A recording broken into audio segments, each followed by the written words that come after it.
నాగేశ్వరి, నాది గురుపూడి అండి. నేను ఫిజియోథెరపీ మర్మ ట్రీట్మెంట్స్ అన్ని చేస్తాను. ఇప్పుడు ఈ పేషెంట్కి పెళ్ళ స్ట్రోక్ వచ్చిందండి. ఈయనది కాటేరు సంస్థల హాస్పిటల్ ట్రీట్మెంట్ చేయించుకుని ఇంటికి వచ్చేదండి. దీనికి పెళ్ళ స్ట్రోక్ వచ్చి 20 days అయిందండి. అయితే ఇప్పుడు నేను ట్రీట్మెంట్ స్టార్ట్ చేస్తున్నాను. ఈ పక్కంతా పనిచేయదండి, రైట్ సైడ్ మొత్తం హెడ్ కానించి హ్యాండ్ కూడా పనిచేయడం లేదు, లెగ్ కూడా పనిచేయడం లేదు. ఈరోజు ట్రీట్మెంట్ స్టార్ట్ చేస్తున్నాను. ఈయనకి ఎన్ని రోజుల్లో మార్పు వస్తుందో మీరే చూద్దరు. కానీ ఇది ఫస్ట్ టైము చేయడం. ఈరోజు తారీఖు వచ్చేసి 17/7/2026. ఎన్ని రోజులు మార్పు వస్తుందో ఆ వీడియో కూడా మీకు అందిస్తాను.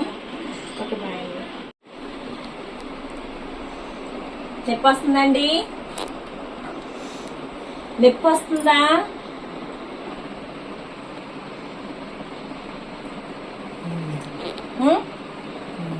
నొప్పి వస్తుందండి?